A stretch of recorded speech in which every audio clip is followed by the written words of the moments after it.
Yo, what is up, guys? It is your boy Zether, and I'm back at it again with another What If movie. This is going to be the full series of what if Deku had a bone Kekkie Genkai, or what if Deku was Kinemura's reincarnation, I guess you could say.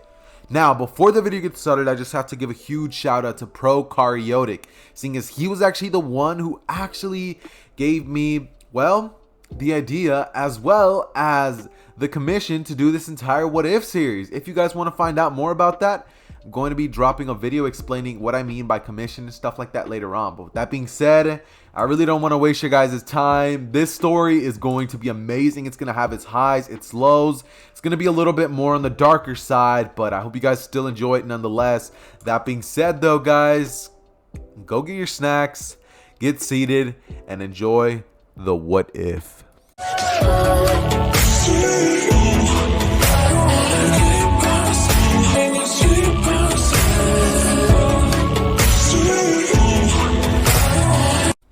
Okay, so where our story is essentially all going to start off is essentially the day that Deku's born. This is where something's going to happen, which you guys are going to have to be definitely keeping in mind for the rest of the story. See, when Deku's born, he's going to be born looking literally just like the Kinemura from Naruto. He's going to have white hair, greenish eyes, and 2 red dots on the top of his head. And he's going to be born pretty much looking like a baby version of Kinemura. See, as soon as, Hisashi and Inko see this, Inko's like, he has my eyes. And Hisashi just looks at Deku as he just wonders why he doesn't look like either of them. I mean, I guess he resembles Inko a little bit, but white hair? He looks at Inko and asks, wait, none of your family members have white hair and none of mine do either. What's up with this? Did you... As Inko looks at him and says, no, I swear, I didn't do that. And the doctor just comes in and says, I understand what you're feeling right now, sir, I really do. But you have to understand, we're living in a quirk society. This is most likely due to the quirk that he's going to be developing in the future. So if I was you, maybe I'd wait a little longer before you think of these assumptions. And Hisashi would then proceed to look at the baby as he would smile and say, yeah, you're totally right. I have no idea what was going through my mind. I'm sorry. As he would hold Deku in his arms and just feel happy. They would basically live an extremely happy life, and years would go by as at this point, Deku would be about 7.5 years old. They'd basically be going through their lives just like normal. And up to this version, when Deku was about, 2 years old, he was actually experiencing signs of his quirk being unlocked. This isn't even a quirk, it's a bone Kekkie Genkai. And he was actually able to take out the bones within his body to use them to fight. Everybody around them would basically always praise Deku, and Deku would grow up being extremely happy, talented, and just being a very gifted kid. He always was surrounded by friends, and one thing that I definitely need to mention before anything is that Deku's not going to grow up in the usual place where he did. He's actually going to grow up in Hosu City. Yes, guys, you'll find out later. But yeah, years would pretty much go by, and as time went on, Hisashi slowly started to get suspicious of Deku and, Inko. After years went by, Inko started to act a little weird, and Deku just started to look a lot less like Inko each and every other day. As everything would pretty much be fine up till Deku's about 8 years old, it would be Deku's 8-year-old birthday, as they would all be celebrating this, and the day before that, Hisashi had actually asked Deku to spit in a cup for him. As Deku would have done that, and Hisashi would have taken it to some labs to get the blood work done to see if the DNA matches, as Hisashi would actually find out that he's not his son. He would be enraged after hearing that, and he would be thinking that this is absolutely unforgivable. He raised this kid for years, and it wasn't even him. And Inko lied to him. She lied, that filthy cheater. As Hisashi would just look at these papers, and he would rush home. As, he would basically just not really say much. And on that very night, Deku would basically just be talking to his mother about his birthday tomorrow. He was planning to invite all of his friends over for a party, and they were all just going to have a lot of fun. But that same night, Hisashi would get home, as basically he would arrive home drunk, as he would immediately walk inside the door and say, You cheated on me. As Inko would say, what are you talking about, Hisashi? I didn't, as he would say, drop the act. I know you cheated on me. It's right here. As he would, like flail the paper in Inko's face, and she would just cover her mouth up. But she says, I was gonna tell you, but I didn't know when the time would be right. As Hisashi would get angry, and the bottle that he would be holding in his hand, he would smash it on the table. As he says, yeah, well, you're too late. As after this, Deku would open his door from his room, and he would see as Hisashi's basically just beating on Inko with the broken bottle. He would have cut her up a little bit, and he would then begin to wail on her as he punches and punches and punches again. As Inko would basically start crying and telling Izuku to run, get out of here. And right as she does that, Hisashi landed the final blow. He would have stabbed the broken bottle right into Inko's, throat, and she would lay there, just unconscious and unmoving. She would have been dead. As that happened, Deku would have seen that moment as he would have ran outside the house crying. And this is when Hisashi would basically run after Deku as he would say, get back here, kid. And this is when he would basically grab Deku by the arm as Deku would say, get off of me. He would then, the bones from his arm would, hit Hisashi as Hisashi would be blown back. And Hisashi would then get angry as he then, grabs that same bottle, and he would just rush towards Deku as Deku would try to control his quirk or maybe hit Hisashi, get him away from him. Hisashi would, basically hit Deku right on the side of the head, and he would fall down to the ground as Deku would just be crying there, laying on the ground, getting mercilessly beat by Hisashi. As at this point, Hisashi's just drunk, and this is when Deku would say, stop it! As immediately all of the bones in his body would spike out like a spiky, what's that animal that shoots out like little pointy things? You guys know what I'm talking about. Little thing that looks like a raccoon or something. I don't know. Porcupine. Yes, porcupine. As he would proceed to basically shoot all the bones in every direction, instantly killing Hisashi. He would pretty much begin to bleed out, and this is when Deku would run away from the situation. He would run away into the alleyway, as this is when a man would approach Deku. He would see all the blood that he's covered in, and this is when he would look towards him as he would say, wait, kid, what happened? And Deku would just be crying as he would say, my daddy, he killed my mom and he tried to kill me, and I'm so sorry. And this is when, the man would look towards Deku and say, kid, calm down. So, you killed him? As Deku would say, I didn't mean to. And the man would then slowly, walk over to Deku as he puts his hand over his head and says, don't worry about it. I understand. He would say, where's the body at? And this is when, the man would walk over there, grab the body and hide it. As he would say, kid, you're not going to live a normal life if you stay here. As this is when he would basically look towards Deku and ask him if he's hungry. As Deku would nod his head and Stain, yes boys, Stain would proceed to tell him to just come with him. As he would, basically walk away with Deku into the darkness. This is when we're pretty much going to have Deku essentially going to pretty much what is essentially Stain's house. As he would proceed to essentially just walk inside, and this is when Stain would offer Deku some food and tell him that, he can stay with him as long as he needs to, but if he's gonna do that, he needs to be an asset to Stain. As Deku would nod his head and say that he'll do anything. This is when Stain would pretty much smile as he would then say, good, we're training tomorrow as early as dawn. As Deku would say, training for what? And Stain would then ask Deku what his quirk is, as Deku would say, oh, my quirk, this is it. As he would take all the bones out and he would show Stain, and Stain would say, incredible. He would then proceed to basically ask Deku if he's ever had any prior combat experience. And Deku would say, I mean, he's fought against some kids of his age before, but that's really it.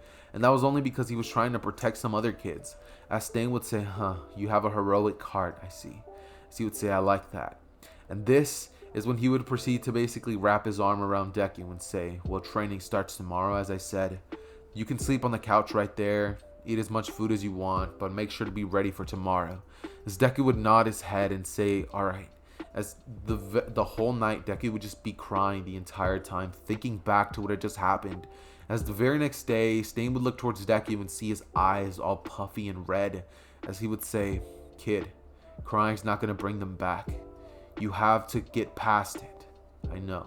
As Deku would say, what do you mean? And Stain would then explain to Deku his past. And it would be pretty tragic at that.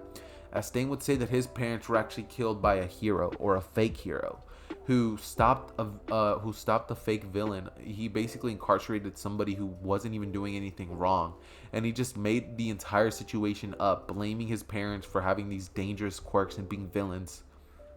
As he took his parents' lives and got away with it scot-free, saying that they tried to attack him. And from that day forward, Stain has always hated the fake heroes. He would proceed to tell Deku of the society that they live in, and tell him of what life lies when you're quirkless, how these fake heroes just want money and fame. And Deku would then proceed to basically understand Stain's ideology, as this would basically lead to Deku understanding Stain's point of view. But Deku's, his view of the world would still be black and white, and he would still view heroes as symbols of peace. He would still view All Might with a huge amount of love in his heart, and Stain would say that he understands that All Might is the greatest hero there's ever been and there will ever be. But we can change that. As he would extend his arm to Deku, telling him that with his help, they can cleanse the society. And Deku would stand up as he holds Stain's hand, and they would proceed to basically start training for the next couple of years. Stain would then proceed to raise Deku up until the point where he is 15 years old. At this point, Stain had raised Deku and had taught him how to fight, how to become a merciless, killer. And Deku had never truly ever been a merciless killer. He hated what he had to do, but Stain had pretty much raised him, and he was a father figure to him, and he never wanted to let Stain down. He kind of had the personality of Haku with a little more confidence and, just more of a bad ASS attitude, as that's pretty much what Deku's persona is like. Now, this is when Deku and Stain would have gone around after these past 2 years, as Deku was now 13 years old, and Stain is at, a peak level, which he was never at the original. Stain is now like 5 times stronger than he was. His senses are more refined, and his blood-curdling quirk would have actually gone through the roof. He would have actually been able to, have people down for more time, and he could basically choose the time that they were down for, as Deku's power would have basically reached that of the literal Kinemaro from the Naruto verse. Since in case some of you guys don't know, Kinemaro at the point of the fight against Trunk Lee and the Gaara that pretty much fought him at that point, that Kinemaro was 15 years old, and he already had that much control over his Kekkie Genkai. Granted, he was probably trained by Orochimaru, but that's where Stain comes in. So I'm just going to say that this version of Deku is literally at that same level, just weaker since he doesn't have the curse mark though. So he's pretty much as strong as base Kinemaro, not with the curse mark or any of these weird Naruto amps, and he doesn't have any jutsus, nothing but the Bone Kekkie Genkai. That's all that Deku has at his disposal, but that's all he really needs. In case any of you guys saw, Kinemaru's abilities were through the roof powerful, and this man was able to take on Drunk Rock Lee with ease and just destroy Naruto as if it was nothing. So I definitely believe that this is a perfect level to leave this version of Deku at. Now, it's at this point that they had pretty much become big news as the hero killers. They're a pretty big priority in, Japan, seeing as they had actually wiped out a plethora of heroes, mostly Stain, since Deku just hesitated any time that it, came to actually killing the heroes. He only wore them down and did what needed to be done, but Stain was always the one who finished the job. Up to this point, it had been known that there was only one killer, and it was the hero killer. I know I said hero killers, but I'm changing that real quick. The hero killer, Stain. And everybody only knew of Stain's existence. Kinemaro, or Deku, was always in the shadows, just kind of helping Stain wear down heroes. They had taken down a number of fake heroes, and at this point, they had definitely taken down people of the likes of Mount Lady, people who just cared about nothing but the fame, and abused their powers of heroes to try to get by life as easy as they possibly can. To this point, Deku still, even though he had seen the bad side of heroes, he still loved All Might. And he still had that admiration for heroes that he always wanted to. He always wanted to escape this life and become a hero, but he knows that he's way too deep into this to ever do something like that. He hates what he has to do, but it's just something that has to be done. And things basically remain like this for years. As well, as I said, Deku is now, we're going to have a time skip to where Deku is now at the age of 15. And at this time, this is before the 10 months of training. So Deku had just barely turned 15 years old. This is when Deku and Stain would basically get informed of a villain boss who actually wants to meet up with them. And they would have actually been, hit up by none other than Kurogiri to basically talk to their boss, and he's very interested in their services and wanting them to work with them. Stain would have said that he was willing to give him a listen, but there was no guarantee that they were going to take the deal. And Stain would tell Deku that he's going to go, and Deku would say, "No, I'm coming with you. I want to find out what we're going to be doing." As Stain would smile and say, "All right, kid, let's go." Now at this point, Stain and Deku had built a pretty powerful relationship together. Stain was like a literal father to him. Anytime Deku felt bad or sick or, ever got hurt in a battle, Stain was always there for him. He was, even though he was tough, you could always tell that Stain loved Deku like a son. And this is pretty much how things always were. And Stain, although maybe not the father of the year, for taking Deku out on these missions, he was definitely doing the best that he could. And for a villain, I'd say Stain did a pretty great job, to say the least. That being said, Deku would then proceed to essentially, go with Stain, as they would be teleported through the portal by Kurogiri. And this is when they would be warped into a area where All For One basically had a giant throne. And he was sitting beside it, as he would basically tell them both if they needed anything, if they're comfortable. Stain would say, "Enough games, just get to the point. I'm not here to get comfortable or take your little drinks. Get to the point." As All For One at this point would begin to explain his goals and everything that came with them. And this is when Stain would proceed to basically get an idea that he's going to act as if he cares about this. And at the moment that All For One lets his guard down, he's going to take him down, seeing as he is a threat to the society that Stain wants to create with Deku. This would lead into All For One basically giving Deku and Stains a couple of jobs which they would complete with ease. They would actually be told that they're going to have the privilege of taking down some other heroes that are pretty fake. I'm not going to say what their names are, seeing as most of the heroes in My Hero Academia aren't that awful. But I'm just going to say that they're tasked to take out a hero who's pretty much on the level of Endeavor in terms of how much of an awful person he is. This would lead into them both doing that mission, and afterwards All For One would basically congratulate them by giving them both extra quirks. Deku would get an enhancement quirk similar to the curse mark, but a weaker version. It would change the color of his skin and make his bone power even exponentially stronger. It would give him a dark black aura around him, and it would basically be sort of like a curse mark, but weaker and not exactly work the same as the curse mark. And Stain would get a speed quirk on top of his blood curdling quirk, which would make him even more dangerous than the Stain we all already know. See, at this point, Deku would pretty much end up deciding that, well, he needs to do what he has to do, as, Stain would look towards Deku and nod his head, as this is when Deku would activate his power, or his quirk, and he would be getting ready to basically lunge at All For One, because it had been told to him that on this day is the day that they were going to attack One For All.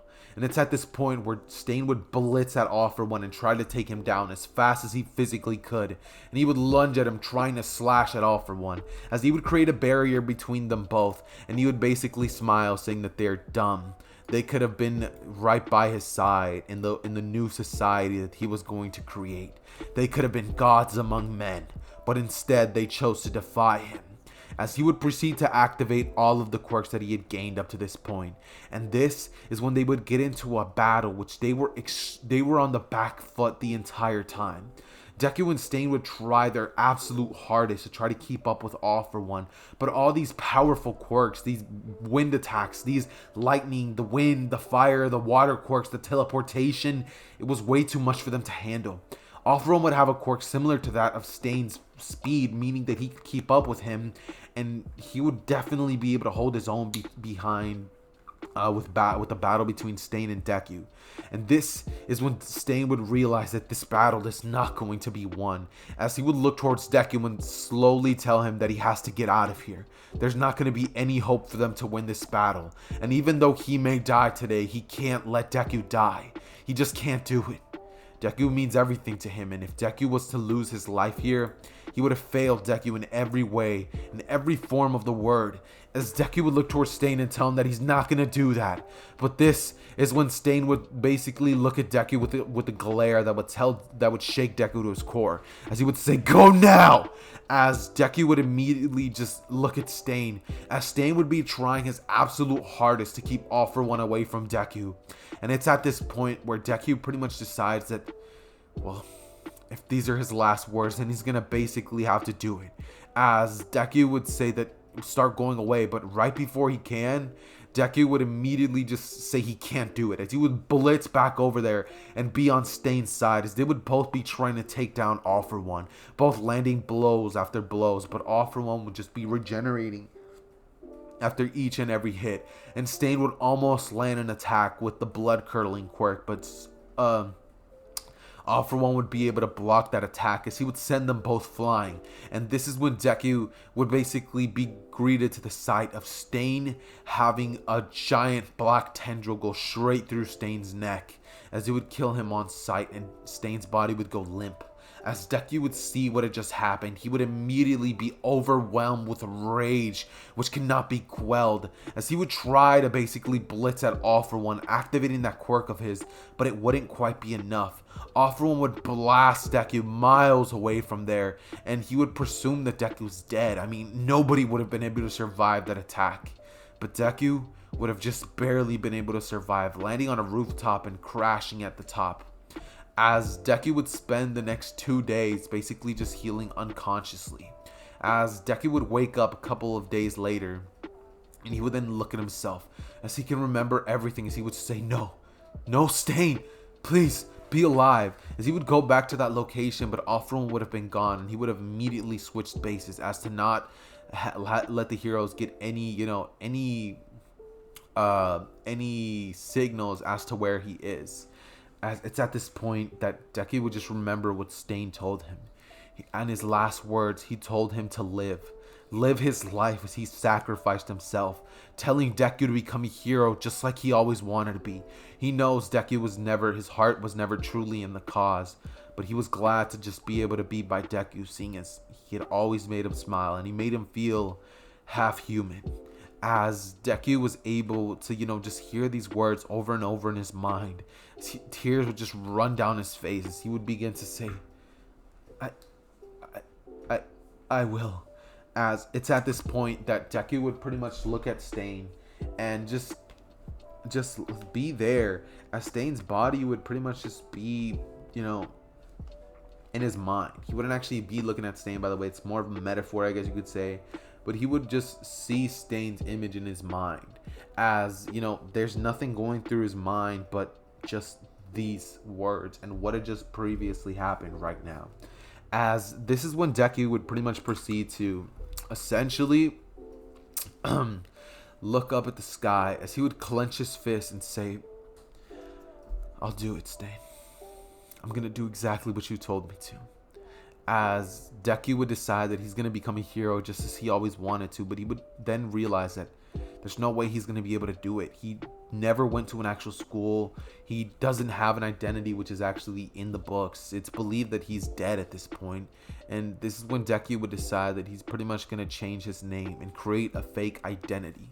Deku would go through the next couple of weeks just basically on the streets begging for money, as people would give him just enough to survive, and he would scrap up anything that he can to basically go somewhere and have like some hacker guy or something like that basically pay him to create a fake identity or something like that. Just this part doesn't really matter too much, but yeah, Deku would pretty much create an identity known as Kinimaru, as pretty much that's the name that Stain would always call him by, and Deku would decide that that's the name he's gonna go with. He would register himself with the quirk bone amplification or something like that, right? And yeah, this is when Deku would pretty much proceed to spend the next couple of days just realizing and, moping in his thoughts. As he would realize that if he's going to survive, he can't just be begging on the street. And how is he going to become a hero doing any of this? And at this point, they would have been about right at the beginning of the 10 months. As it'd be all over the news that the hero killer was taken down by some random villain. Or a hero who didn't take any credit. Or maybe a vigilante. But it seemed as if there was another person there. There were remnants of pieces of, what it seemed to be bones or something like that. As this would pretty much lead into Deku essentially training the quirk that was given to him by All For One, as Deku would vow to make All For One pay one day with the very same quirk that he had gave him access to. That's going to be his downfall, and he swears on it. He swears on Stain's name that he's going to get revenge for what All For One had done to him. And Deku would then proceed to basically find a beach in another city, which he had pretty much been traveling to, as this was Stain's real hometown. As he would be there, and miraculously, that would also be the same place in which UA would be, the school in which Deku would actually be trying to get into. Deku would proceed to spend the next month basically just training on the beach, and he would work part-time at a hotel for the exchange of them pretty much just letting him crash there in the crappiest room that they have, the worst one at that. They would pretty much let Deku work there as just, cleaning, working the front desk, cleaning the pool, doing anything that he pretty much can at a hotel. It'd be like a medium class hotel, like a 4-star. It wouldn't be an expensive one though, but it'd be pretty good hotel. And Deku would pretty much be helping them out with anything and everything that he can for exchange for some food and, letting him crash there. It would also be pretty close to the beach. So Deku on his spare time would pretty much just proceed to train on the beach, getting ready for the UA entrance exams and trying to find a way for him to get in there. He would put in an application for UA about 9 months before the school basically let him get in. And he would pretty much just spend the next couple of months training the quirks that he has. As pretty much Deku in this version, he isn't dumb by any means. He's actually extremely intelligent, and Stain definitely did his part in terms of raising Deku with the knowledge that he needs. Deku would have made fake documents to pretty much get into UA, and he would have been basically just training for the next 10 months, trying to see how he can basically survive, just working at the hotel, training at any time that he can. At this point, he would notice that the beach was starting to slowly get cleared, as one day he would go at his usual time around the morning to go train by the beach. As on this particular day, he would see All Might, the hulking beast of a man, standing there with a boy with red and white hair. As this is when Deku would basically notice them both, as Deku would just get as far away from them as possible, and he would continue to do some training by himself, destroying pieces of garbage which he pretty much used as a target practice for his bone abilities. And he'd be extremely powerful, just refining that quirk that he was granted by All For One. But on this particular day, he was just training his normal abilities.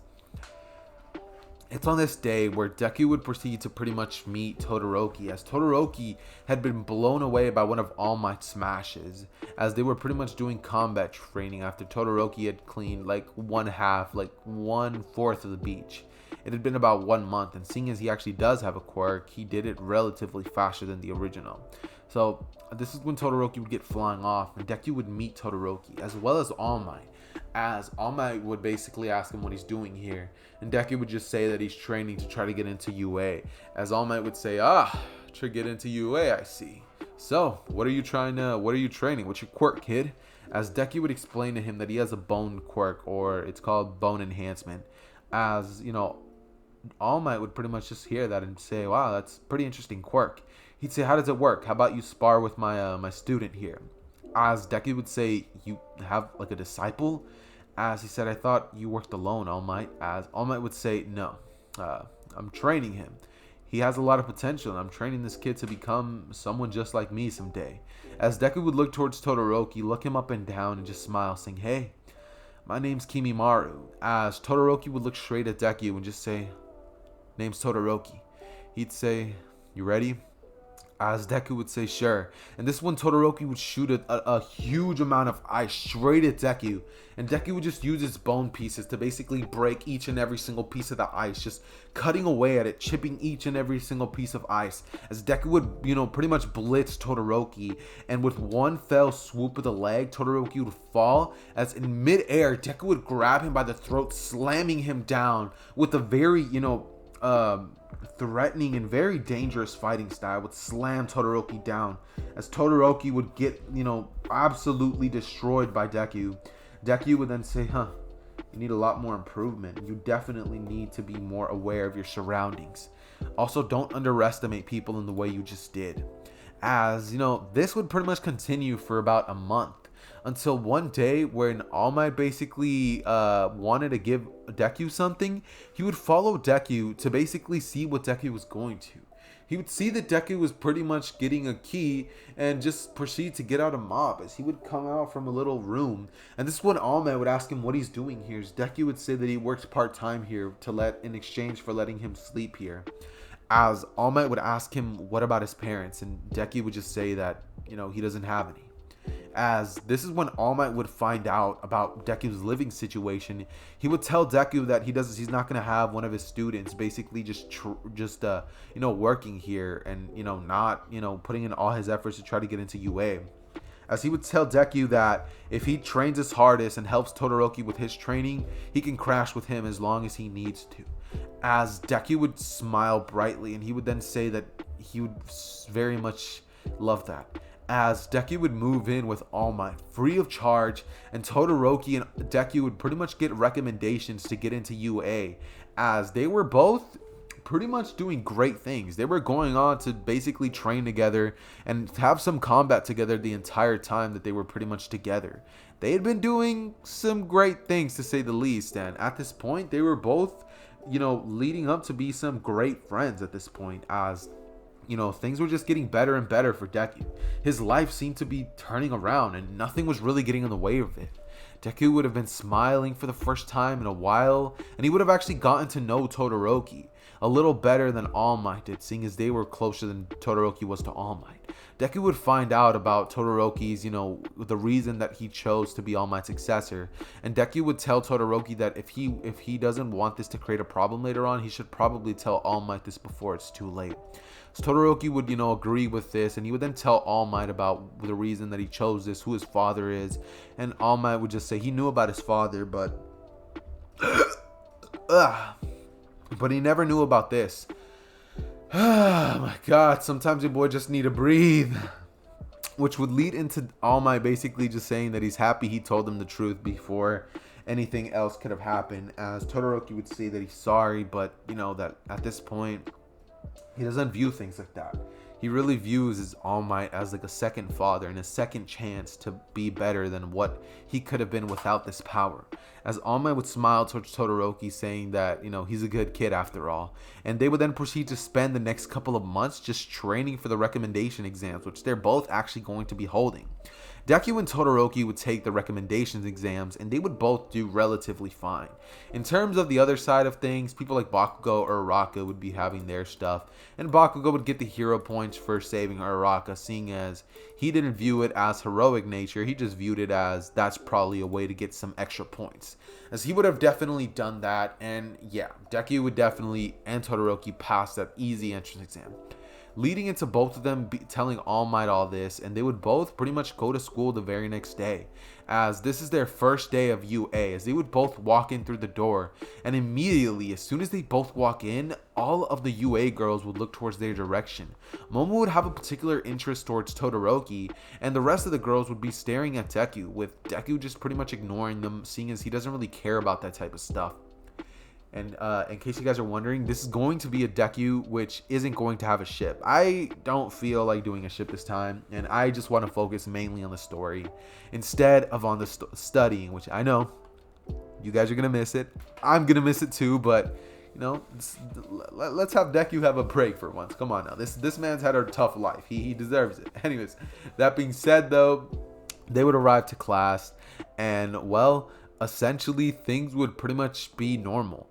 everything would be going pretty smoothly. Deku and Todoroki would be in the back of the class as they're both talking to each other, just pretty much keeping it pretty low, as Aizawa would wake up and say, "It is 8 seconds before you guys could be quiet," and nobody except for Momo really knew who these two kids were, with Bakugo just arguing with Ida the whole time, and Uraraka thanking Bakugo. It's gonna be a Bakugo and Uraraka ship, by the way. That's definitely happening. And this would then lead into Aizawa telling them to throw those outfits on, and them all basically going into the changing rooms. As they would all basically put on their outfits, Todoroki and Deku would be pretty ripped. Todoroki would be, at around the same body type that he's at in canon, just a little more toned out, seeing as he definitely needs that to work with One for All, seeing as he has more lean muscle that can definitely pack about 20% of One for All at this point, seeing as his body's way more ready for a quirk such as this than Deku was. Actually, let's say he's at 30%. Yeah, Todoroki's at 30% One for All, and Deku is way more powerful than Todoroki at this point. Deku is way more powerful than Todoroki at this point, but Todoroki can definitely hold his own against Deku if he's not using his curse mark ability, which Deku has not even revealed to All Might or Todoroki just yet, seeing as that's something that he kind of saved for himself, and he doesn't want anybody to really know of his second quirk. As they would both basically walk out, and they would basically be getting ready to take the little quirk exam that Aizawa was giving them. And before the story goes any further, boys, I need a drink of water. Okay, I'm back. Your boy needed air and water severely, because when I record these videos, I don't exactly stop talking. There's no real big pauses between everything, so I just keep going, and let's just say that kind of takes a toll on my breathing. That being said, though, guys, that's not even an issue. So yeah, let's keep going. So this is when Deku would pretty much proceed to go outside with Todoroki, as Bakugo would be handed the ball, and he would throw the ball pretty much like, let's just say 20 meters further than he did in the original. Actually, no, the same score. Bakugo's literally the same arrogant kid that he was in canon, and he still thinks that he's the best with no competition at all. And this is pretty much what Bakugo would be thinking. He'd be smirking around as everybody would just pretty much be looking at him just like, this is one of those kids, until Deku and pretty much until Deku and oh, sorry, I kind of lost my train of thought. But until Deku and Bakugo pretty much walked up to the thing, and Todoroki would have gotten a score even higher than Bakugo, with Deku getting a score even higher than Todoroki's, as Deku would have ended up hitting the ball all the way to Hosu City, with Todoroki getting pretty close to that, but like about 1,000 meters short. Now, that would lead to Bakugo getting angry and saying that whatever, he's better than them in every other one, as he'd pretty much just glare at Deku and Todoroki, to which Deku and Todoroki would pretty much just ignore Bakugo. They'd pretty much keep having the normal events that they had in canon, with them pretty much just, doing the speed, which Deku would blitz even faster than Ida, Todoroki, Bakugo, anybody that you guys can think of. Deku would do that in record time, with Todoroki getting a pretty fast score, seeing as he has his ice to just slide around. He would create the ice on the floors. He would just slide by it as fast as he can. He would use the fire, which he actually learned to use at this point, seeing as Deku would have talked to him about the way that he doesn't use his fire quirk, seeing as he knows he has it because he's a son of Endeavor, and his quirk is called half and half. So Deku would have definitely been able to convince Todoroki to use his fire side up to this point, and he'd be pretty adept at using that fire side. He'd be a lot more powerful than his usual counterpart, and he'd definitely not have that. He'd still have a grudge against his father, but he realized that it wasn't doing anything to his father for him not to use his quirk, other than weakening Todoroki. If anything, he was being the dumb one for not using that power, which is his, not his father's. And yeah, after that, the rest of the tests, which honestly, they don't really matter. Nobody really cares about the rest of them. But pretty much after everything, Todoroki would get approached by Momo, and she would basically just be fawning over that man, like saying, "Oh my God, you're so amazing. You're amazing, Todoroki." With Deku pretty much getting the same amount of love from the other girls in UA, but Deku just kind of walking away and saying that he's kind of got to go home. With some of them asking them if they can go home with him, and Deku saying that no, sorry, he actually stays with somebody. To which All Might would walk out of the building and say, "You ready?" And Deku would say, "Yeah, let's go." And all the people in UA would just see Deku walking off with All Might, as they would say, All Might? And Deku would just basically just move his shoulders as he'd just be like, yeah, gotta go. As he'd pretty much leave, and this one Todoroki would just start laughing as Deku would just get a little smile on his face, and he would basically go home as everything would pretty much just be normal. They would have about 1 week of normal schooling until one day All Might walks in the classroom saying, I am here walking through the school like a normal person, to which everybody looks at him and says, oh, All Might, it's really you. And All Might would just say, yeah, it's me. Take it all in. Take it all in. And he would pretty much proceed to just tell them all that they're going to be having their little fights. They're, heroes versus villains events. And if you're wondering what the teams are going to be, the teams are going to be essentially Todoroki and Deku on different teams. Todoroki would be with Momo. Deku would end up being on a team with, let's say, Kirishima. Yeah, Deku's on a team with Kirishima.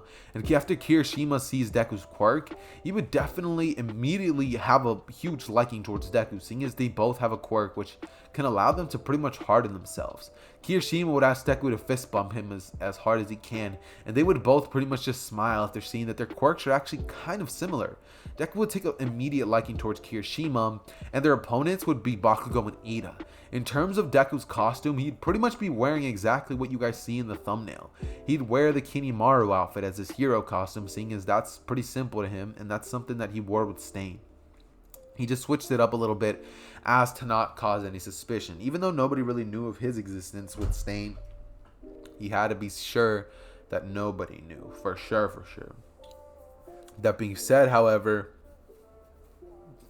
this would then lead into Deku pretty much talking with Kirishima until Bakugo would, basically walk by him as he would shoulder bump him and just look back as he would smile, an evil grin, and Deku would just look towards him as he's just a little irritated, but he would just let it slide, seeing as they're about to fight anyways. If he wants to do anything about it, he can just take Bakugo on inside. As soon as they're walking inside, Bakugo would basically look towards Deku as he would point his fingers down, doing like a little down signal, basically to try to tell Deku that he's going down, essentially. As Kirishima would say, dude, what's up with that kid over there? He seems to have a weird dislike towards you. And Deku would say he doesn't really know or care. He's never even met him before in his life, so he doesn't know what's up with that. But he would just tell Kirishima that if anything, he'll face that kid and he can take out the other kid, the kid with the speed quirk. As he would ask Kirishima if he thinks he's up for the challenge. Kirishima would say of course he is, that a true man would never back down. As they would both pretty much get ready, and Kirishima and Deku would pretty much just be walking slowly through everything, as Deku would pretty much tell Kirishima that the bomb is most likely going to be on the top levels and they should just take their time, seeing as there's no real rush to this. As Kirishima would say, yeah, that's a pretty manly approach. They'd pretty much start walking down up until they would hear some screams coming down the hall, as it'd be Bakugo screaming Kinimaru, as he'd be shooting explosions, just basically saying, I'm gonna destroy you, as he'd be coming close and the explosions would be getting closer and closer until Bakugo would approach with a giant explosion right at Deku's face. As it's pretty much at this point where Deku would pretty much proceed to look towards Bakugo, as he would say, dude, what's your issue? As he would hold his arm out and pretty much block Bakugo's attacks, as Bakugo would pretty much proceed to... Now, that being said, not gonna lie guys, I had to pause the recording real quick, but anyways, Bakugo would come in, hit him with that explosion, and Deku would just stick his arm out, as he would block it using some bones that he would extend out, as Bakugo would be sent flying backwards, and he would say, you're always trying to one-up me, aren't you? He'd say, how about you tell your little boyfriend there to get out of here so we can go at it? As Deku would just look towards Kirishima and nod his head, as Kirishima would say, right, you got this, Kinimaru. As Deku would pretty much look towards Bakugo's direction and just say, crack his neck. As he would say, it's time I put you back in your place. You're like a dog whose owner can't control him. And I'm about to, show you what it's like to get beaten truly. As Bakugo would smile, saying, you can try it. As he would blitz over towards Deku, trying to hit these weird unorthodox movements. But Deku has fought against Stain, Todoroki, he's sparred against All Might, and he's even stronger than All Might at this point, like without even the curse mark yet. So Bakugo would essentially proceed to get smacked up by this man, Kinimaru, or Deku, I guess you could say, as he would proceed to pretty much just smack this man the entirety of the time that they were pretty much doing anything whatsoever. There was not any hope for this man Bakugo at all in terms of, the battle. And after some time of Deku embarrassing Bakugo enough and basically just deciding that Bakugo had had enough, this is when Deku would proceed to smile as he would say, "So, do you now see the difference between our strengths?" As Bakugo would be on the ground, bashing his fist into the ground, saying, "It's not fair. I was supposed to be the strongest one, but then you come around and get in my way." As Deku would say, "What are you talking about, dude? I'm just trying to get through this school just like you." As Bakugo would look up at him and he would give him a death stare, as he would say, "Well, I guess you're not going to get through any more of it," as he would unpin the gauntlet, and he would then send an explosion straight at Deku, to which Deku would actually dodge by pretty much just creating a bone tsunami, which would basically create a barrier of bones right in front of him, to which Bakugo wouldn't be able to penetrate with his explosion, which would actually send Bakugo's explosion to send him ricocheting back into the wall, as he would crash into it and just fall into unconsciousness. As at this point, Kirishima had pretty much fought Ida, and to put it lightly, Kirishima had stomped this man Ida like it was nobody's business. Ida is powerful in his own right, but Kirishima's hard-hitting quirk mixed with Ida's ability, to only throw kicks, I honestly don't think that Ida was going to be able to do anything.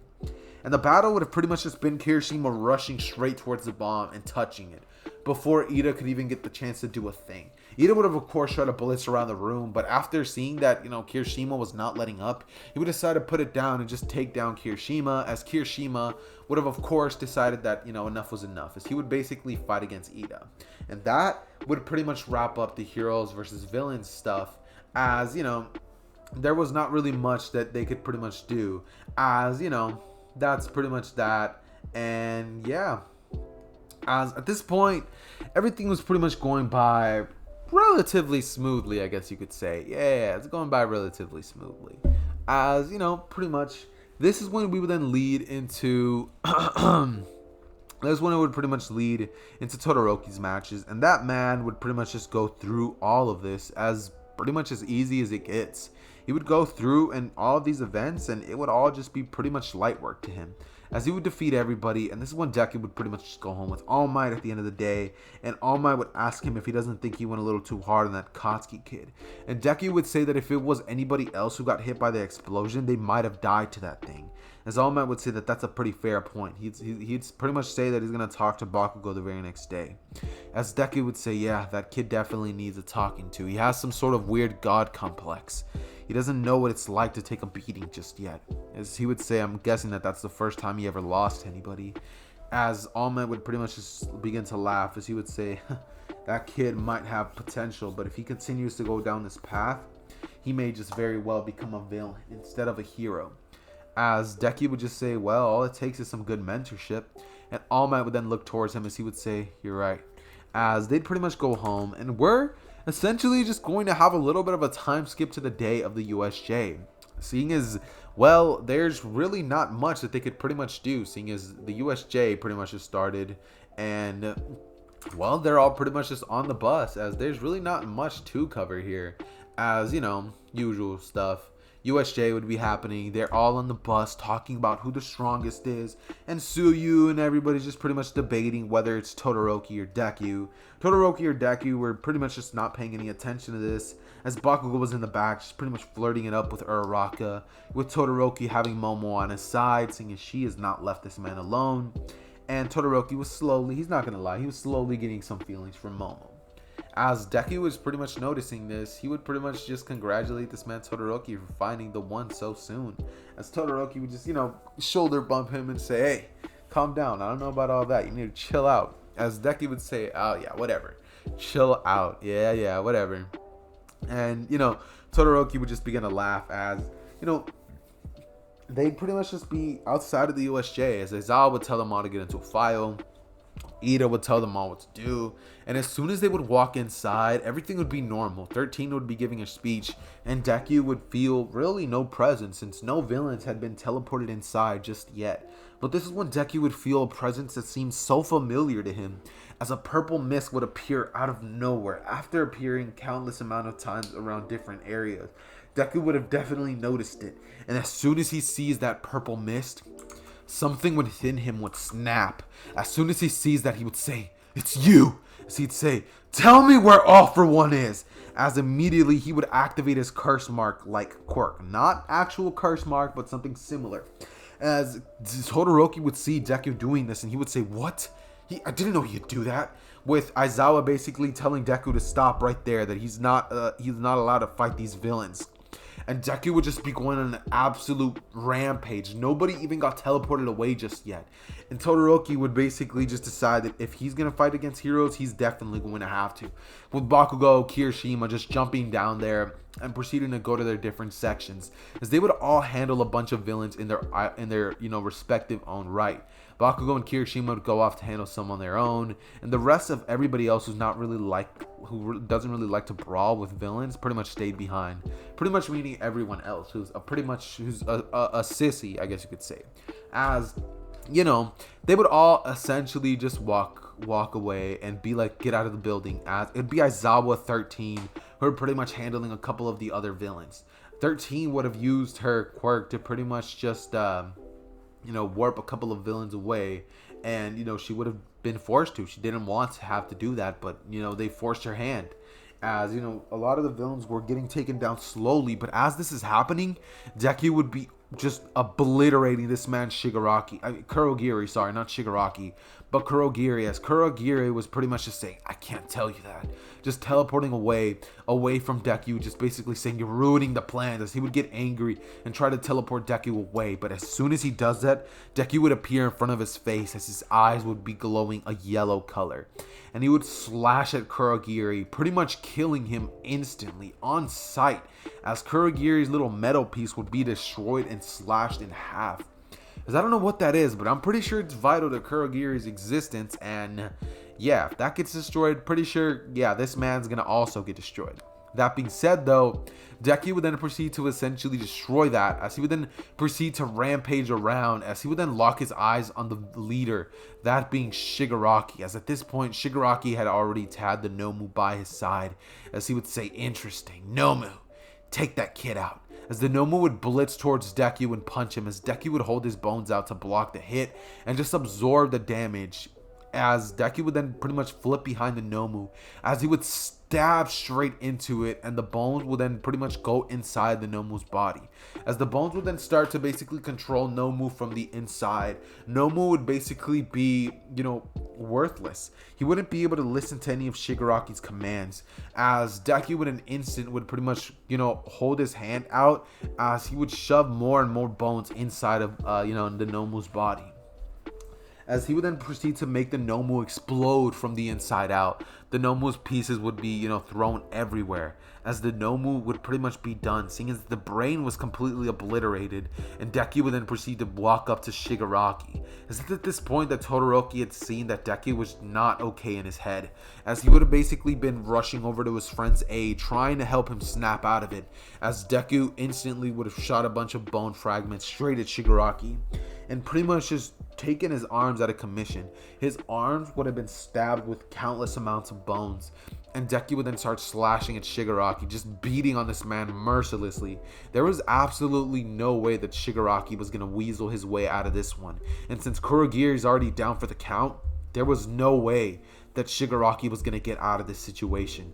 Deku would take down Shigaraki, and after this, he would begin to pretty much start rampaging around, as he would proceed to basically do horrendous things to the other villains, start beating them in ways that were too gruesome to explain. As Todoroki would arrive, and he would try to hold Deku back, but his power was seemingly far too powerful. And around this time, All Might would arrive, as Todoroki and All Might would pretty much be forced to try to calm Deku down, as he's mercilessly just beating on the villains, and he lost track of foe and enemy, of friend and enemy, as he cannot see any of that.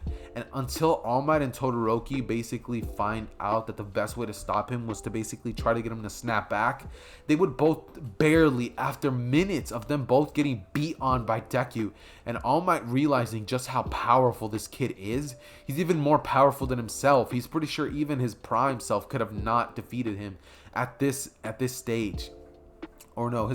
What he realizes is that it would have taken his prime to take out this kid, as Deku would definitely be wailing on All Might and Todoroki, and he would have basically at one point when Todoroki stood in front of him, he would have realized that who was in front of him, as Deku would snap out of him barely, as this is when the cleanup would happen, and Deku would basically just be asked by All Might and Todoroki what happened, what got into him.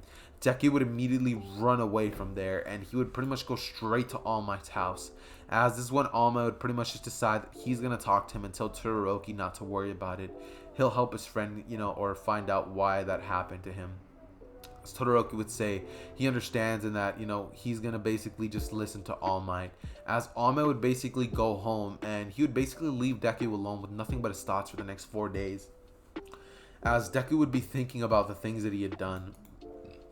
And he would then proceed to look at All Might one day when he's walking out, and he would say, I'm so sorry. As, All Might would ask him if he's ready to explain. And Deku would pretty much just proceed to cry, as All Might would push him in for a hug, and Deku would pretty much push him away, as he would say, don't do that. You're reminding me of someone. And All Might would say, what do you mean? As Deku would explain his entire backstory, explain how he was working with Stain and how his father killed his mother before his eyes.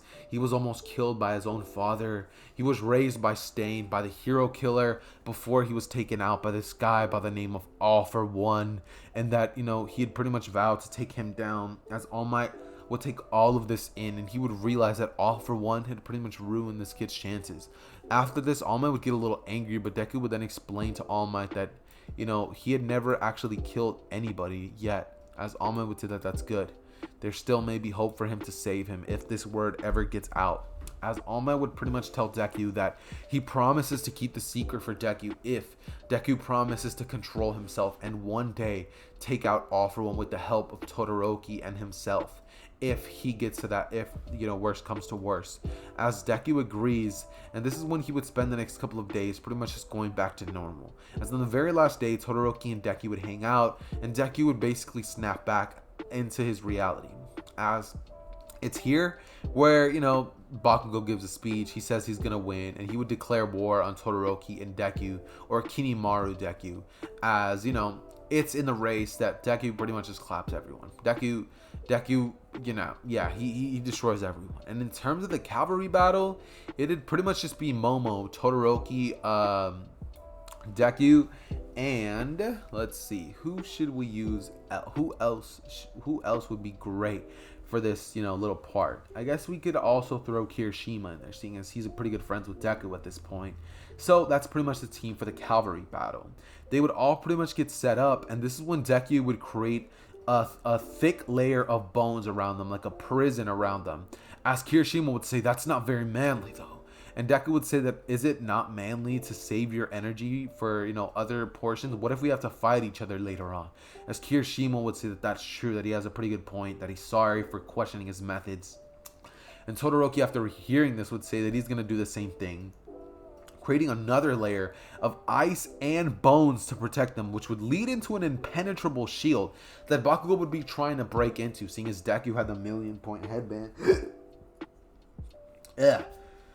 And all of Deku's team would pretty much proceed to win. Sorry, boys. Your boy is a little tired. I ain't gonna lie to y'all. Your boy is a little tired. I got a lot of stuff to do after this, but no excuse. The show must go on. That being said, though, guys, Deku would then proceed to pretty much just win this cavalry battle, and his entire team would pass, as the next portion of the UA Sports Festival would pretty much be held. And this portion would actually be relatively easy. It'd be pretty fast. It'd be pretty fast, actually, when you really think about it, seeing as everything pretty much just ends off here. As, yeah, everything's pretty much going by pretty fast, and the battles would go as you would pretty much expect it to. Deku, instead of facing against Shinso, he would actually end up facing against Bakugo in the first round. And can you guys guess who ends up winning that battle? Yeah, Definitely not Bakugo. Bakugo would leave in the ER with a lot of bruits and cuts after Bakugo would have insulted Icy Hot, Kirishima, and he would have told Deku that, he's just lucky that he gets trained by the symbol of peace. He has everything handed down to him. Just pretty much being an awful person pretty much is what Bakugo is doing at the moment. And Deku would have not been very happy. Bakugo would have been taken out on a stretcher. And some people would boo Deku, but some other people would think that Deku's power is incredible. Deku would then proceed to pretty much fight against the next battle. He'd actually end up having to face off against Shinso. But Kirishima Momo prior to that had to face him, and she would tell Deku not to talk to him. To which Shinso would try the same approach as Bakugo, but Deku wouldn't do it, and he would realize that he has some sort of quirk that involves him having to talk back to him. So he wouldn't talk back, destroy Shinso, and Todoroki would have had to face against Tape Boy and Araraka in the second battle. As they're both on to the finals, and it is now Todoroki versus Deku, as they're both pretty much getting ready to fight each other in a great battle. As they're going on to do some pretty great things. Deku and Todoroki at this point would be at pretty great strengths. Todoroki would have trained as one for all. With all the extra time that they had to train after the 10 months, he would be at around 40% full cowling. And at this point, he would have actually unlocked the... I'm not going to spoil anything. He would have just unlocked... Wait, no. This isn't even a spoiler because it's in the anime adaptation. In case you haven't seen the anime, Black Whip is a quirk which Deku ends up activating after he's like at around 40% to 30% full cowling. I don't know, but yeah, Todoroki unlocks that, and it definitely gives him, a pretty big boost to his power. As Todoroki would have been using 40% full cowling along with his fire, ice, and black whip to fight against a Deku who's using his base, bone quirk at the beginning, which, not gonna lie to you guys, Todoroki was keeping up with pretty well, but Deku was holding back some. As Deku would then decide that he's going to definitely have to go all out against his buddy. He doesn't want to make his friend look bad. And if it was Todoroki, he would not hold back against Deku. So Todoroki and Deku would stare down at each other as they would decide that this is all going to end with one fell swoop. Todoroki would agree, and he would create his ice fire flash, the attack that he pretty much used against Deku in the original, with Deku basically creating a bone tsunami that he would have created with the second stage curse mark against Gaara and Rock Lee. As can you guys guess who wins? Yeah, it's not Todoroki. Deku completely obliterates this man with that, and Todoroki has to be rushed to Recovery Girl as he definitely he got whooped. He got whooped. And after this, Deku would be awarded the first place. Todoroki would get second. And let's say Tokiyami would get third. Tokiyami would still get in due to some other team. Let's just say he's on Bakugo's team. And Tokiyami got in and he got third place. With Bakugo not even getting in the top 3.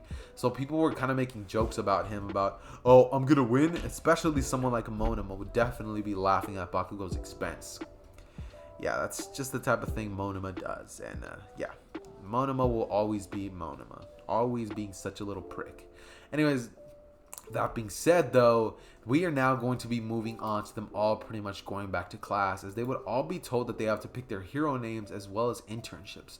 Everybody would pretty much pick their same names as canon except for Deku, who at this point would actually pick the name of his hero name would pretty much be Kinimaru. We're just gonna go with his normal name. I don't really have the time to think of something else, and his hero name is never actually gonna be brought into account later on in the story after this. So it's pretty easy. His name would pretty much be Kinimaru, and in terms of who he chooses for his agency, he would decide that he's gonna go with Endeavors, so he could basically train with Todoroki and help Todoroki with his weird, relationship with Endeavor. So, Deku and Todoroki would pretty much do their training.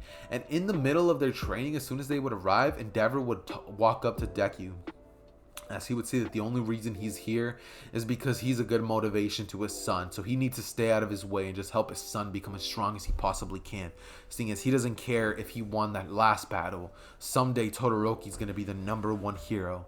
As after hearing all of this, Deku would get into Endeavor's face and tell him that if he ever speaks of Todoroki as some sort of pawn or tool to use to, basically live out his dreams, he will have no second thoughts of putting him 6 feet in the ground.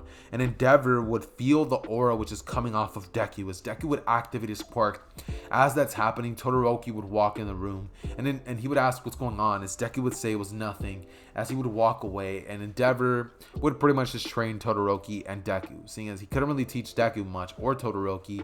Pretty much just be teaching Todoroki about his flames, and Deku would be creating some new moves as well as working on his curse mark, little power thingy majigger that isn't the curse mark, but I guess it kind of is. It's like the bootleg version of the curse mark, I guess you could say. That being said, though, guys, they would proceed to get, pretty big boosts to their abilities. And this would lead us into the race, which they have after they arrive. And in terms of Ida, his brother never actually got hurt. So Ida just goes to his brother's agency and he learns a lot from him. Ida goes back to school just like normal, and we're all basically happy. Deku being born with Kinemura's quirk and Stain getting taken out led into one good thing. I mean, Ida's brother continued being a hero, and Ida, well, he never got, hurt or depressed or whatever. Meaning that he never made that dumb choice that he did in the original canon. Not canon, but canon. Yeah, canon.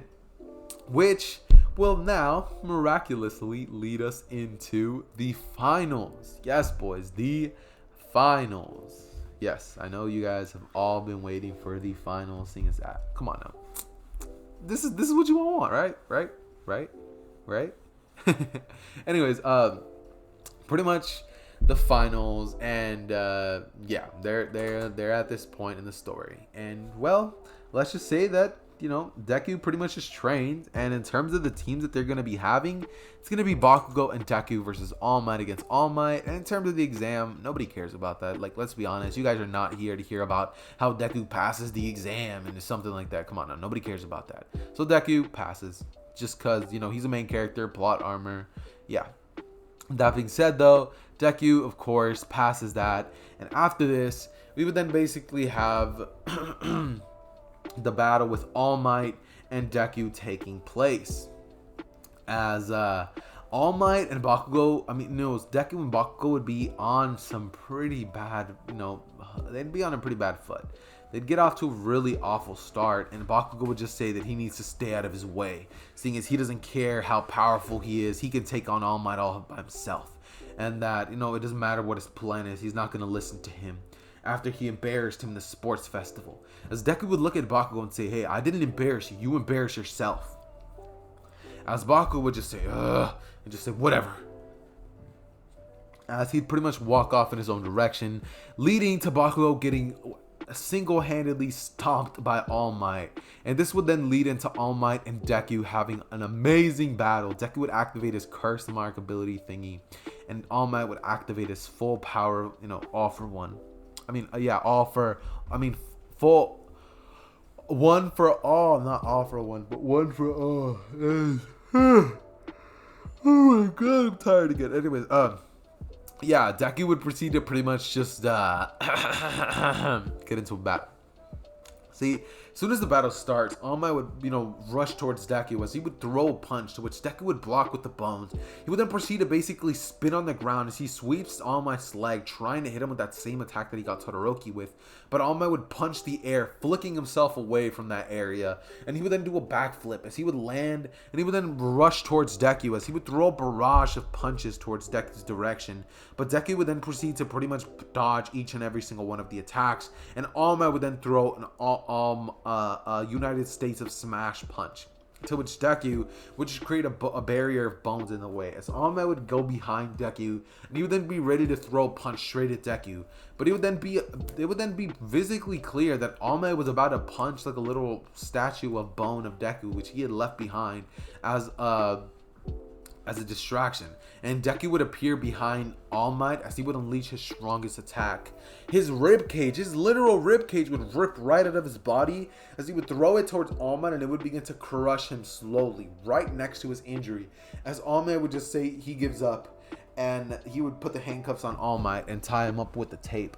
As Deku and Baku won that battle by means oh god, I'm tired. By means of taking down All Might by capturing him. And that pretty much resolves the entire, Deku and Bakugo versus All Might final exams. Seeing as, this one definitely went by a lot easier. And that being said, that would then lead them into all being told about the forced training arc, and seeing as there's no Shigaraki, there was never any mall incident.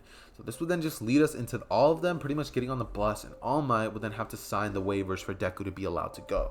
As this version of All Might still hasn't used his... Oh wait, no, he did. He had a fight against Deku. So yeah, he's still worn out, and he still doesn't go to the trip.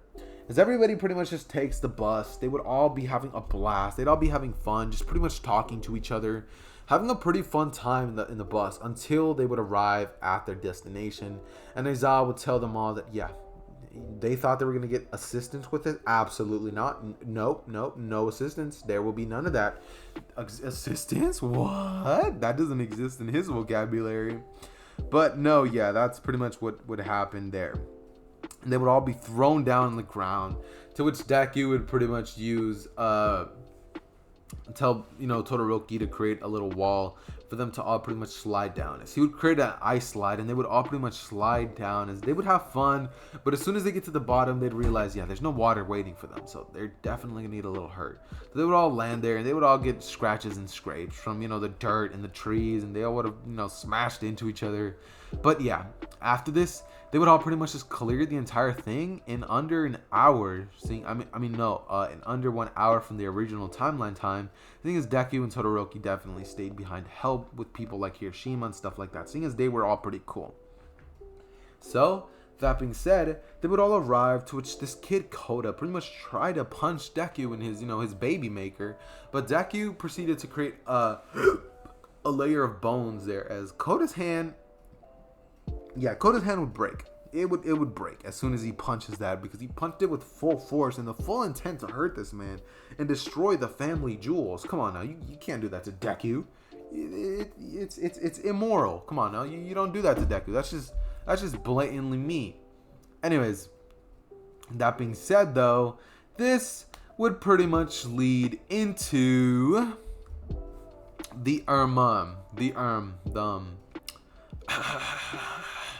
them pretty much just training for the rest of the day and eating some curry.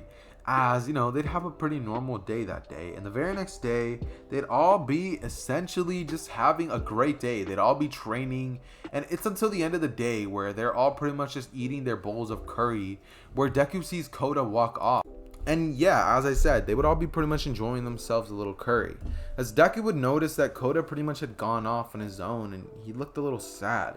As Deku would walk off after him, seeing as Koda's around the same age that Deku was when he lost his parents. I think like Koda's like 5 or something. I don't know, but Koda's like he's not that much of a baby. But Deku would pretty much just walk over there, and Koda would ask who's there.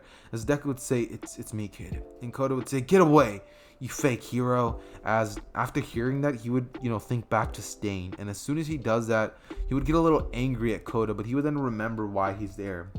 He would sit down next to Koda and ask him why he's there and why he's like this. As Koda would say, get away from me, you wouldn't understand, you probably still have your parents. As Deku would say, no, mine got killed. My dad killed my mother in front of my eyes. And Koda's eyes would widen as he realizes that he just said that to a kid who literally had to see his parents get butchered right in front of his eyes. As Koda would just look down and say, I'm sorry. As Deku would say that it's okay, he didn't know, but he probably shouldn't just judge people off nothing but their appearance and what they're doing. As Koda would look down, and he would then realize that Deku's completely right. He was completely in the wrong for the things that he did, and Deku would then say that it's fine. He doesn't mind it.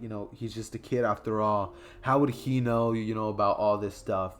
as Kota would just look at Deku and thank him for being so understanding and everything, as Deku would then pretty much just look at that Kota and say that sure, like he's not just gonna, get angry at him after all. And Kota would just smile after hearing that, as Deku would look towards Kota and he would ask him, so what's up with you? Like, why is everything going the way that it's all been, panning out? Why are you down here? Kota would explain the situation to Deku and how his parents got, off in the line of duty. Deku would understand what Kota's going through, and he would then proceed to basically hold his arm around Kota's shoulder, as he would say that, as long as he's around, he's never going to lose anybody ever again or feel scared. As Kota would feel pretty comforted by that touch, and this is when Muscular would appear out of nowhere with a coat, as he would say, do any of you guys know where this kid named Katsuki Bakugo is? As Deku would immediately recognize that that is not somebody from the camp. He would then say, you need to get out of here now. As Muscular would smile and say, and who's gonna make me? As Deku would say, I am. As Muscular would reveal who he is, and Kota immediately would get terrified, as he knows who that guy is. That's the guy. That's him. He would point at him like immediately, and Deku, after hearing that and seeing Kota's expression, would immediately put two and two together. As soon as he hears that, Deku would create a prison out of bones and crush him in the way that, Garo's sand prison would do it. As Muscular would his pieces would fall everywhere and blood would just shoot all over the place, as Muscular would just be on the ground laying there, pretty much in pieces, as Kota would then be grabbed by Deku and taken straight to Aizawa. As at this point, Deku had pretty much trained all day with his Curse Mark II state, and he had pretty much just now used more power than he already had. Deku at this point was running on nothing but fumes, and he had about 25% of his stamina left.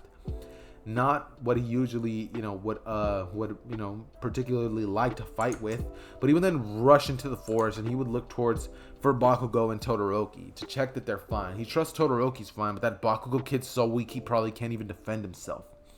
He would find him and he would actually be with Todoroki after finding Tokiyami and Shoji, who he pretty much saved by taking them to Todoroki, who activated his flames and helped save the day.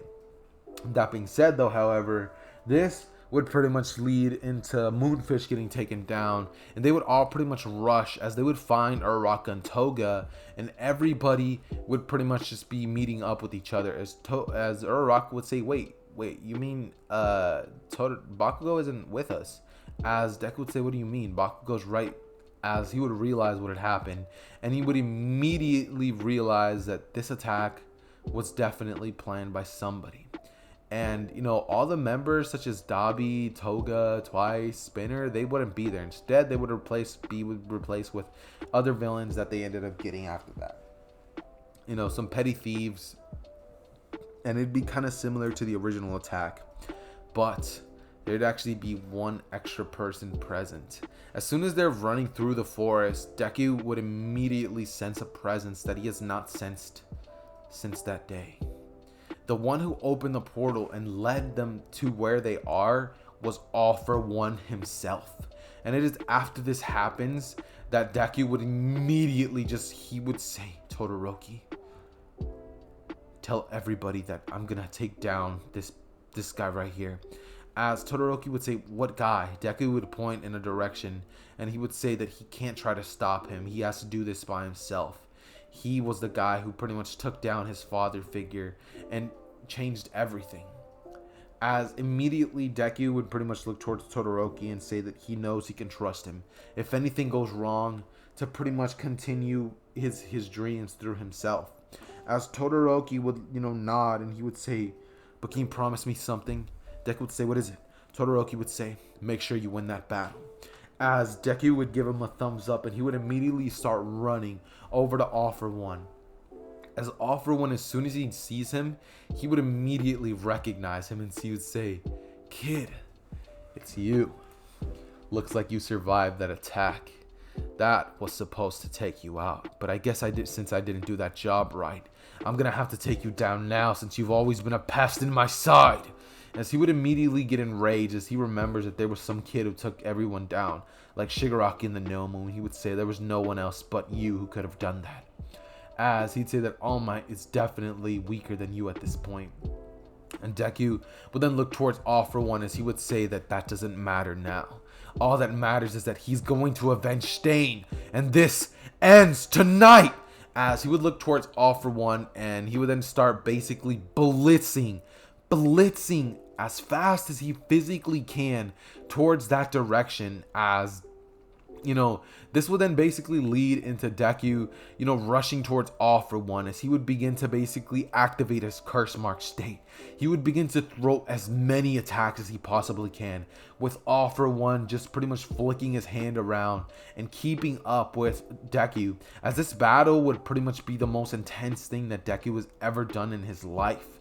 He had never had a battle quite like this in his entirety of his existence ever before, and Deku was fighting as hard as he physically could to stay alive and try to keep up with this man known as All For One, to make sure that this pain that he had lived through is never felt again by anybody else. This would then lead into Deku pretty much just looking towards All For One, as he would say that this ends tonight, whether I have to go down with you. As he would then force his body to exert as much energy as it had ever done before. He would push his body to its absolute breaking point, as he would then charge up his strongest attack. As All For One would say that I guess it's that time of the day, right? As he would charge up that huge attack that he would have used against All Might, except that attack would be tenfold its original strength. And Deku would immediately blitz towards All For One, as he would send a punch so powerful that it would have rivaled the power of that attack that All For One just blasted straight at him. As Deku would dodge the attack, he would then hit All For One as he stabs him straight in the gut, which would definitely lead into All For One definitely getting taken down by blood loss. After this, Deku would smile as he realizes that it all ended.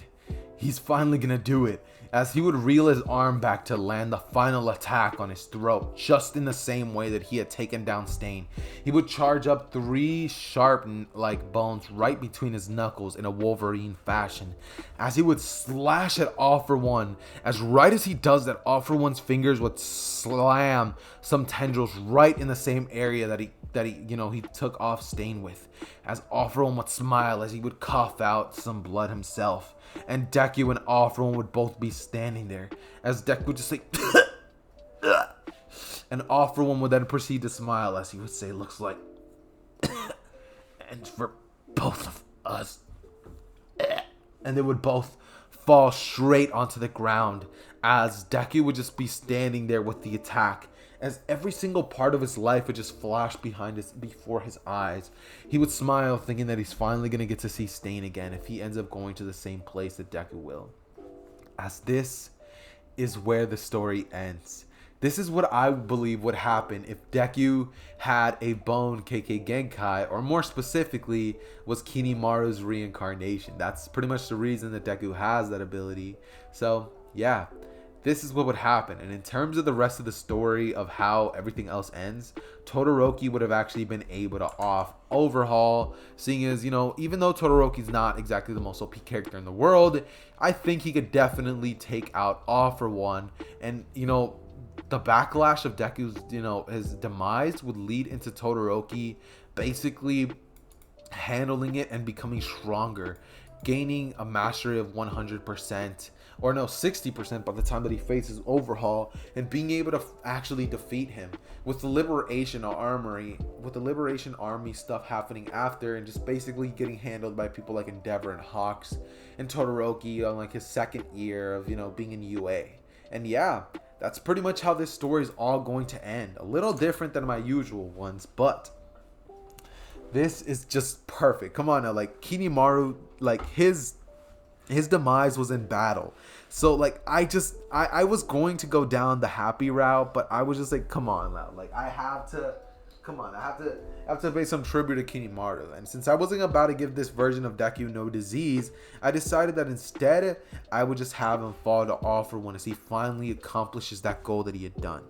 Deku didn't go out sad or, upset. He went out accomplishing everything that he wanted to accomplish. So in terms of Deku's eyes, he did what he needed to do, and that was avenging Stain.